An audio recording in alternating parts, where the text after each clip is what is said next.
national champion is clad in big orange. The pitch. Swing and a miss! That's the ball game! The national champion is clad in big orange! Summit and Destiny have met 7 times before.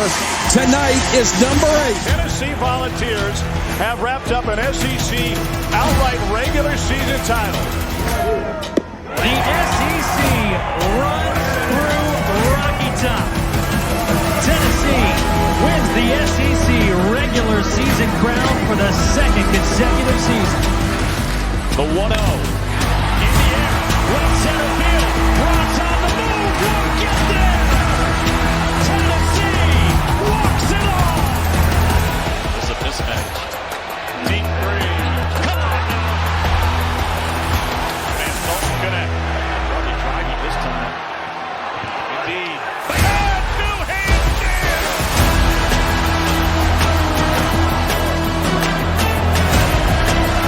Booker.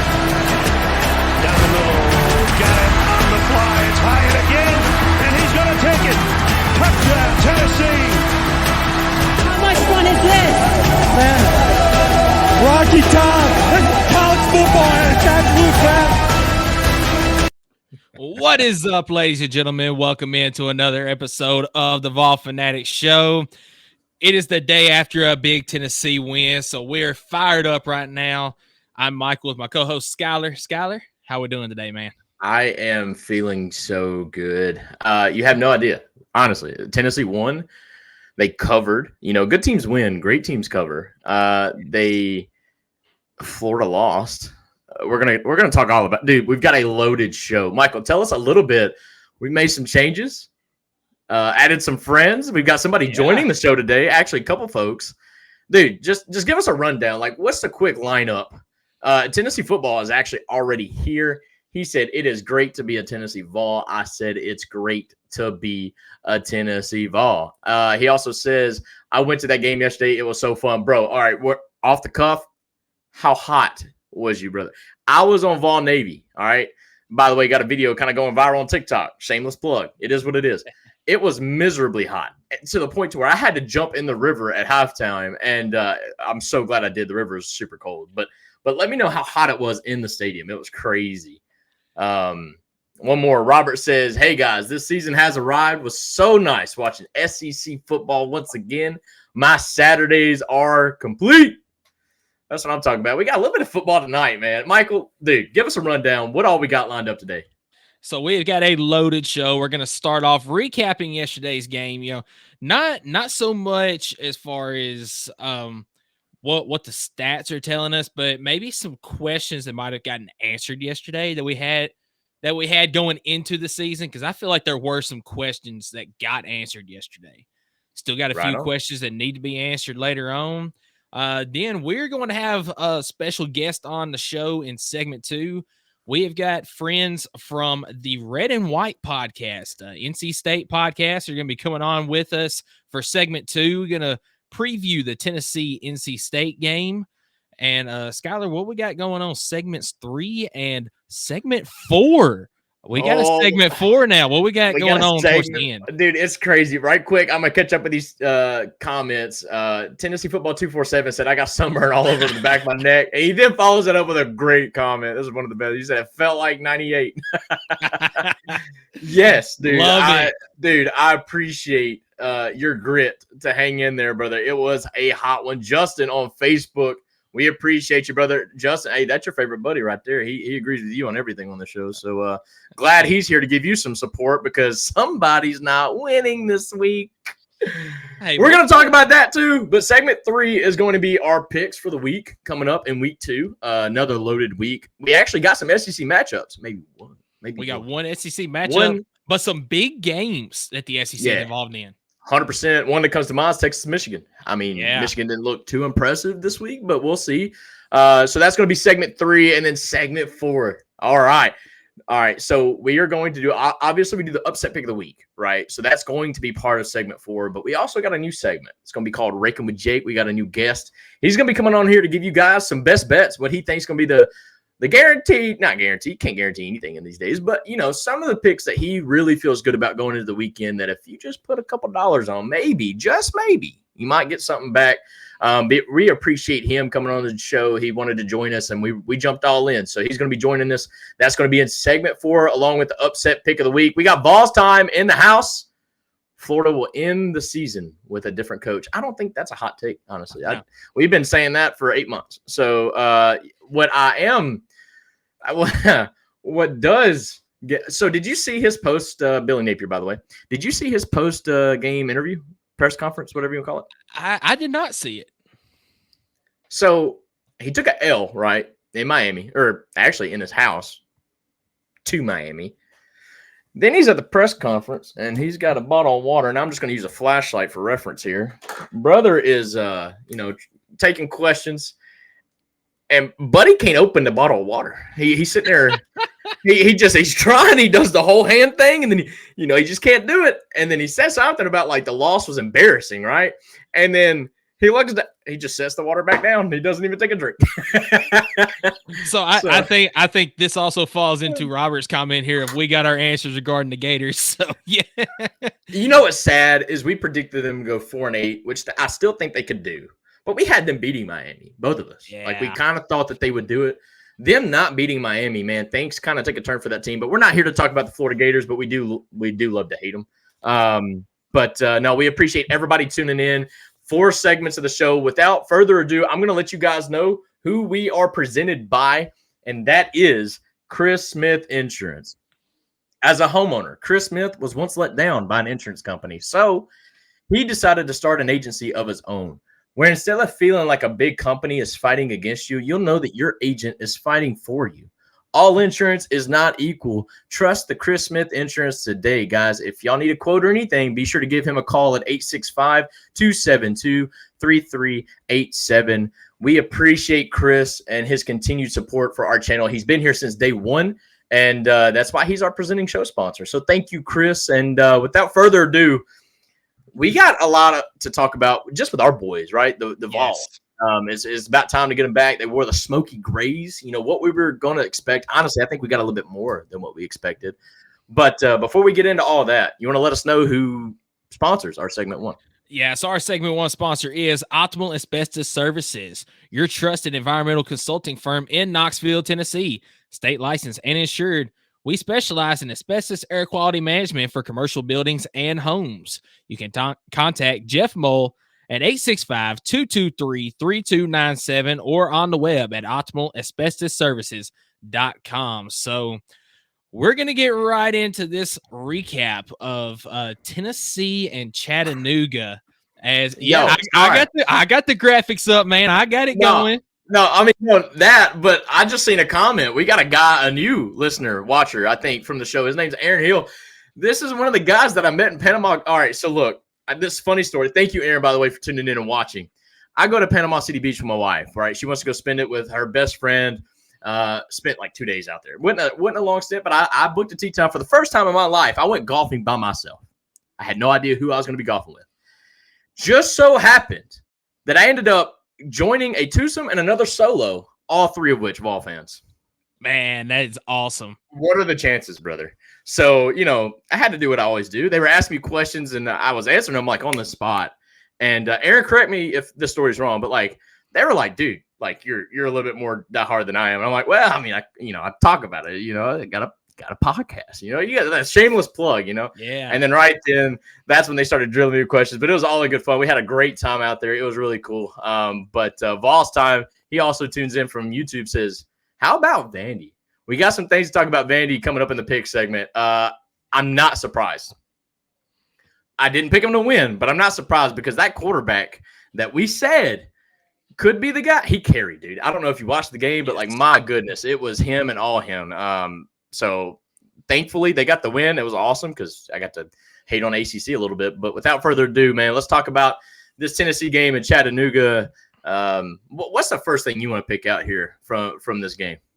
Well, let's just start with Nico because the title of the show was Nico breaking records in his debut in his one half.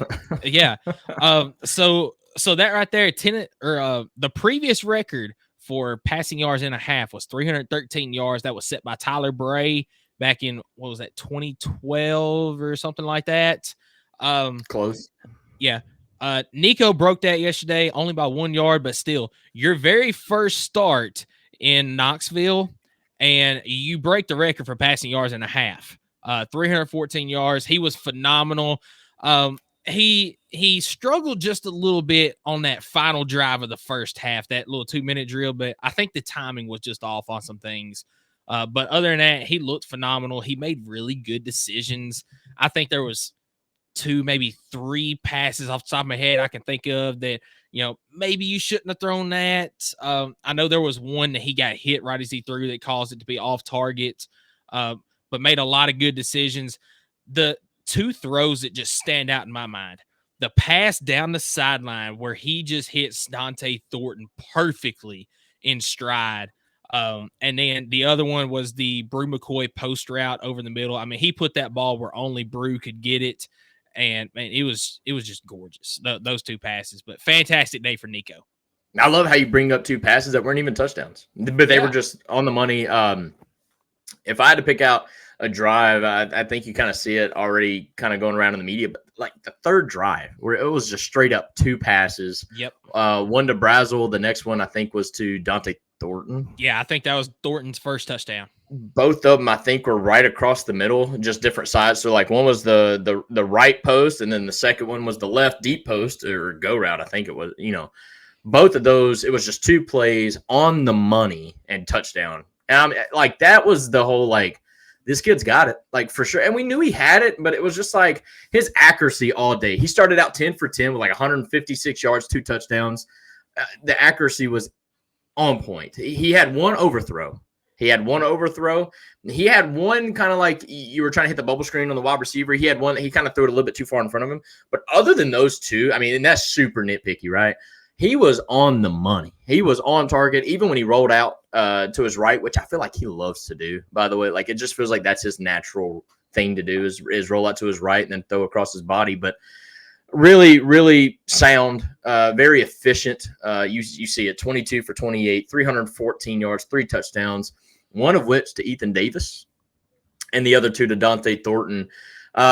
One thing that I got answered as far as a question that I had was if he was going to run a little bit. He did, but I do think it is a coach thing that he will not be running as much as we think he could. Now, maybe that's trying to reserve him, but I think honestly it's because maybe Heupel is a little bit reserved about the lack of depth at the quarterback room. But either way, solid day from Nico. Solid day. That's where I'll kind of disagree with you. I think he's still going to run the ball quite a bit. I just think the game plan yesterday, Heupel said, do not run the ball against Chat unless you absolutely have to. I think we're going to see Nico run it quite a bit. But I do think you have a point. Heupel's going to be like, look, run it when you have to, but don't just run it to run the ball. But right. I do think yesterday against Chat, it was one of those things where unless it is just absolutely necessary, I don't want you running the ball. We don't need you hurt in this game. A big question mark that I had, and I won't say that the position group itself was a question mark because I was confident in it, but it really solidified my thoughts on the running back room yesterday. As long as they are healthy, this could be one of the best running back rooms, not just in the SEC, but in the nation.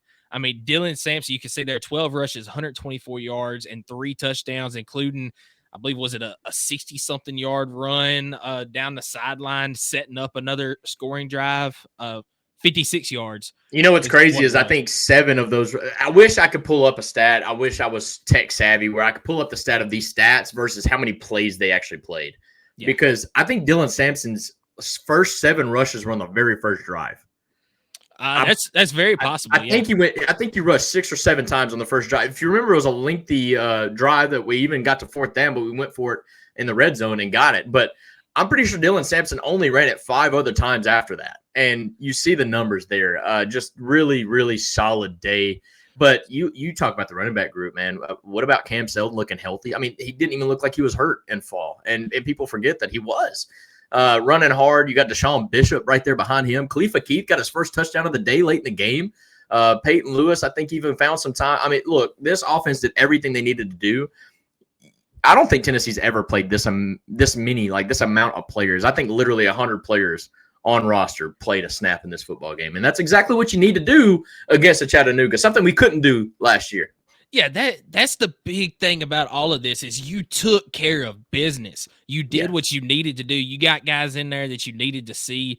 And by the way, you were 100% correct. He ran the ball 7 times on that opening drive, along with catching a shovel pass that was nearly a disaster actually, but ended up working out. He actually nearly got the first down on it. You talked about Cam Seldon, how he didn't even look like he was hurt, but the guy that I was really excited about, that everyone has been excited about all fall camp, Deshaun Bishop, man. He looked fantastic in the game yesterday. And the reason I say my questions have been answered about this group is because there is a lot of talent but inexperience in the group. But I think those guys yesterday, yes, it's against Chattanooga, but they proved that if they get in the game, they are trustworthy. Even Khalifa Keith and Peyton Lewis, when they got into the game, they looked fantastic. They were just hard-nosed runners. I think any question marks about the group, as long as they stay healthy, have been answered going forward this season.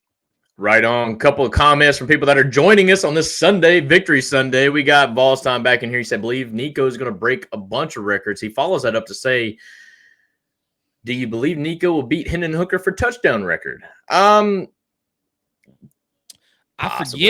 forget how many touchdowns Hendon threw in his 2 years, but you got to remember Hendon. Sorry to cut you off. Hendon obviously never played a full season. Like he played 2 seasons, but both of those seasons were cut short, whether it was because he was behind backup starter Joe Milton at the time, and then he finally won the job over in the third game. And then the second season, we all know what happened there. So, I mean, I think if Nico stays healthy, has 2 really good seasons, I don't see him playing a third. I think he's going pro. But I still think there's absolutely a way. I mean, he started out really great. Look, Hendon had a bunch of 2-touchdown games. Nico's already first home start, already got a 3-touchdown game. Yeah, I could absolutely see him doing that. Misty Family's joining the chat from Facebook. We appreciate you. That's my mom. Shout out to Mom. She allowed me to go to Vol Navy this weekend because I needed a co-captain, man. I was scared. It was my first time. I didn't know what to expect. But she was like, hey, I'm going to the game. Can you give me a ride? And I was like, yeah. I realized that, hey, man, you could save a little bit of money on parking if you just ride a boat to the game. All right. So I was like, absolutely. I'll be a taxi driver. But anyway, so we appreciate you guys tuning in. Yeah, dude, it was great to see. Offense done a great job. Nico, I think, is obviously everything that we expected, maybe even a little bit more. I'll tell you a guy that I'm really, really proud of, actually 2. One is Brew McCoy. Seeing him get that jet sweep, kind of get his feet wet, per se. He looked healthy. He does look slimmer. He looks faster. And I think that's a scary thing for defenses. But Dante Thornton as well, coming off injury, kind of similar injury as Brew. But he kind of, I would say if you had to choose a winner of the wide receiver group, it's really hard to do that because I think Brazel has the trust in Nico. He just didn't have the day statistically. But you look at a guy like Dante Thornton, he had the most productive day, right? 3 receptions, 105 yards, 2 touchdowns. I mean, that is like a slimmed down version of Jalen Hyde against Bama. I mean, that is very productive for Dante Thornton. And his 3rd reception probably should have been a touchdown. It looked like the dude slowed up. I don't understand. Like that go route you mentioned being Nico's one of his best throws, which I agree with. It's like after he caught the ball, it's like Dante Thornton was gassed. I don't know what it was. It looked like he slowed up. I don't know. But either way, a great day from both of the guys at the wide receiver spot. Really good to see from the offense. Yeah. So a question that I had for you, because I was really excited to see this yesterday. Yeah. Are we going to see Heupel and Kelsey Pope and Joey Halsey, all these guys, are we going to see them kind of rotate in wide receivers like they did yesterday, or was that just a chat thing trying to see what they had? Nah, I think that's a chat thing. Look, they rotated guys offensively and defensively, I think a lot more hybrid than you're ever going to see again. I think on the defense, you can still see them sub out. I mean, dude, they played like 15 D linemen in the first quarter, which is insane. But as far as offensively, I was actually going to bring that up to you. A guy that like kind of disappeared a little bit, but not really because he still made some plays special teams, but Squirrel White. Yeah. Where was he at? There is so many weapons in that wide receiver group. And that's what we were talking about back earlier. Is there going to be enough playing time for each of them? Is there going to be a spot for each of them? And if they rotate like they did yesterday, then absolutely. Yeah. But I'm kind of leaning towards you. I just don't know if they're going to rotate like that. But it is a positive sign to see you have enough of those guys that can come in there, because a guy that really looked good yesterday, and we've been hearing good things about him through fall camp, is Chaz Nimrod, man.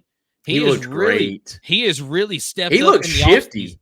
He looks really shifty. Like, that dude makes a guy miss all the time. And I love that. Like, even if he's not your biggest guy, like, you get him out in space, and then, man, that dude made like 2 cut moves along the sideline and picked up like another 10 yards because he just made some people look silly. But yeah, you're absolutely right. Tennessee Football 247 from YouTube says, did y'all see that Miami receiver? He's been playing for 9 years. I think I know who he's talking about, but I didn't watch that game really. I didn't. No, I watched the game, but I didn't see that. I missed that stat right there. But we ain't talking about Miami, dude. No. Come on now. But let's talk a little bit defensively, dude. Real quick. Yep. Defensively, it's textbook. Like, oh yeah. Like, I mean, Chattanooga scored 3. They could have easily scored 10, but they should have definitely scored 6 because our offense threw an interception, had them set up in the red zone right off the gate. But, like, our defense was able to make a stand right there, too. That was huge. Forced a missed field goal. Special teams still a thing, right? So, I don't think it was really called that we were supposed to block a punt. It's just they didn't block us. So, like, Jordan Ross took his opportunity. I mean, you're talking about a true freshman getting to see the field. Yeah, he's going to do whatever he wants to do, pretty much. And you're talking about a guy that I am super excited about. I'm telling you, after yesterday, I mean, he's been showing out during the fall camp, and I think, was it Josh Pate saying that he saw Jordan Ross and was like, "This dude does not look like a true freshman." Yeah, we're starting to get a lot of those. It's a different feel around this team for sure. But yeah. I mean, But I mean, he made some plays on defense, and then, like you mentioned, that block punt. He just came in at 2 hands, spiked it into the ground, picked it up, and ran in for the touchdown. I mean, just super exciting. When you got guys like that, and Joshua Josephs, and numerous other guys to go along with James Pierce Jr., who, by the way, first off, what happened? What happened? So he didn't play much yesterday, but he didn't have to. But also, defenses are going to be king on him until other guys can prove that they can do it. And I think that when you got guys like Joshua Josephs, who had an outstanding day yesterday, along with Jordan Ross and all the other edge rushers that Tennessee has, then you're not going to have enough guys to block everybody up front. Right. I mean, you talk about a defense, you mentioned subbing out. I mean, there wasn't a single player on the defensive side of the ball that played more than 20 snaps. And that's via Brent Hubbs. From the Coaches Show this morning. That's pretty wild. I don't think that's ever – I think that was 2 things. 1, Chattanooga couldn't stay on the field. 2, Tennessee kind of just obviously dominated, but kept the ball out of their hands because they kept the ball for so long. I don't know what the time of possession difference was in this one, but it wasn't really good as far as in favor for Chattanooga. In fact, it was really terrible. I was trying to look at it real quick. Actually, time of possession, it was actually very much 50-50. Wow, I'm so stupid. That had to have been – I don't know how that's even possible, but yeah, it's literally time of possession was perfectly 50-50. It was just how fast Tennessee was playing yesterday. I guess that's fair. That led to that, but yeah, defense looked good. I will say, I do still have some questions at secondary. Not when it comes to their tackling, though. This group can tackle, which is something that we have not seen in the past couple of years. They tend to They tend to try to arm tackle or just come up and shoulder bump you and all that. This team loves to tackle. Yeah. But I saw a couple of times yesterday where they got beat in some coverage. Now, they did recover well, but I think we are going to still have some struggles in the secondary. I found the stat that makes me feel a little bit better about what I just said. Plays ran. Chattanooga only ran 59 plays to Tennessee's 90. So that doesn't necessarily always show up in time of possession, apparently, because, like you said, Tennessee goes so fast. But yeah, I mean, just like right there, that's why you never really seen a defensive player play more than 20 plays. There was only 59 total that they could have played on. And, at halftime, at that point, you're pretty much throwing in everybody you can. Get that experience in. You're talking about true freshmen that maybe promise some playing time. I mean, you got to think about the coaching realm of this. who can you put on the field to kind of help not just this team this year, but also keep. I mean, you got to remember, dude, these guys have to recruit even after they're on your team, right? So when you got that opportunity to get a young guy, just a little bit of a taste of that, what it means to run through the tee, of course, but also to play on that field on an opener game.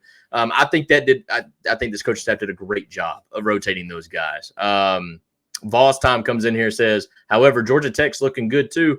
Georgia Tech's looking good. I just strongly think that Florida State was overrated. That's just my whole take. I don't think Georgia Tech's bad. I think Haynes Keene's doing great things, but I do think he's a little bit mistake prone. But there's a couple teams that I think is a little overrated. You want to read that comment out for me? Yeah, so Robert chimes in. He says, what I love about blowout games is you get to see all the players have the opportunity to play, specifically seeing Gaston Moore and Jake Merklinger getting their feet wet and throwing the ball. He's 100% correct there. Now, Gaston Moore had a couple of throws that he'd like to have back. I mean, interception is one of them. He missed a wide open Chaz Nimrod trying to go for the end zone with Chris Brazel on one play. You did get a field goal out of that drive. So there was some things that he probably wants to improve upon. Jake Merklinger looked good, though. I mean, when one of them that I can think of, I think it was the only positive rush that he had. But what he did, the play was designed to be a screen pass out to the outside. He immediately saw it, pump faked. He saw that it wasn't there. He didn't try to force the ball. He saw it, pump faked, pulled it down, and got positive yards on it. I think it was a 1 yard gain. But something like that is not something that you see a lot of times from a true freshman like that in their first game experience. A lot of times you'll see those guys, they'll still try to force something out there. And he didn't do that. He made all the right decisions when he was in there and, led the team down the field and they scored a touchdown on that drive. I think it was maybe Khalifa Keith. Maybe got the I think so. Yeah, I think, and it was his first rushing touchdown. I mean, he's a true freshman. So, yeah, absolutely. All right, we're wrapping up on this segment. There's one question I really got to ask you. Because it's the one I've been wanting to ask because I've got the answer for it. Okay. You're one player not named Nico Iamaleava. And I'm even going to say not Dylan Sampson either because that's kind of cheating. Who is your standout player of the game in the first half? Standout player of the game? I mean, the obvious answer is Dante Thornton. Nah, don't take somebody on the screen. Because I wasn't about to just read everybody on the screen. All right, nobody on the screen. Who's your player? Honestly, I'm gonna go with Deshaun Bishop. Just what he showed on the field. Deshaun Bishop, his story being he was a walk-on last year at Tennessee. Yeah, he's a local kid too. Yeah, a local kid, a local legend. I mean, he was the leading rusher all time at Carnes High School or something like that. That's fair, but I don't know. I'm not going to speak on it, but I don't know. I mean, he walked on at Tennessee. He could have gone anywhere else, but decided to walk on at Tennessee. He proved himself last year, and I believe was going to work his way up to some playing time. Unfortunately, got hurt, missed the entire season, and he took advantage of some guys being hurt in the offseason this year. And he's battling for that second string spot with Cam Seldon. I think, we've got that clear cut. Dylan Sampson is number one, and I think it is Cam Seldon, Deshaun Bishop, 2A, 2B right there. Which we said in our position group. Yeah. I mean, we said it was going to be something like that. All right. Zach tunes in. He said, I think Chris Brazel is going to be a stud. And that's what I'm saying. Yes. Dude was getting targets earlier, almost like, that relationship's there. Like, it just didn't look like it statistically, but if you need like a third down, like it's Chris Brazel. Like that's your guy. I like that pick, Zach. I'm actually going to go on the defensive side of the ball. Nobody's going to pick this. And that's why I love that you didn't. It's Tyree West, man. In the inside, dude making plays, caused a fumble, got a sack. I mean, was everywhere. And nobody's talking about him. And that's rightfully so. There's other dogs on the defensive line. But Tyree West on the inside causing as much havoc as he is exactly kind of like Joshua Joseph. Is exactly what you need when you've got so much attention that's being focused on James Pierce Jr. Somebody else has got to eat and keep them wanting to focus on everybody so that Joshua Josephs and James Pierce can still eat, right? Like you got to keep it balanced. Robert tunes in, says Deshaun Bishop looked awesome. So he agrees with you. Nobody agrees with me on the show. That's fine. Tyree laid the wood on that fumble. Got somebody. Finally, somebody. Yeah, I'm telling you, man. Tyree is a dog, and he's actually he had a great bowl game, and now he's carried that over into this season. I think you're going to hear a lot about Tyree West, and Omari Thomas even had a nice pass breakup. I mean, everybody played great, man. It's Chattanooga. We did what we needed to do. Let's refocus. Let's go beat NC State. You got anything to wrap up this recap? Well, I was going to say one other guy that I would put is probably my number 2 on that list, and I'll go on the defensive side of the ball. I'll say it. Is Joshua Josephs. Oh, okay. Oh, I thought you were going to say Boo Carter. No, but now Boo Carter down the road, he is going to be a starter because of what he can do. But no, Joshua Josephs, and I think he's going to really eat this year because people are going to be focusing on James Pierce Jr. And Joshua Josephs is going to come on that opposite side. And he came a lot of times yesterday unblocked off the edge and made some plays. And even if he didn't get the tackle, it led to people like Tyree West or Omari Thomas or Omar Norman Lott, who was back there a lot yesterday. It's going to lead to a lot of disruptions on that opposite side from James Pierce Jr. Yes, sir. Well, final thoughts on the recap before we move this thing on to segment 2. Just took care of business, man. Really, really did what we needed to prepare for NC State. Right on. Well, without further ado, we're going to move this thing on to segment 2.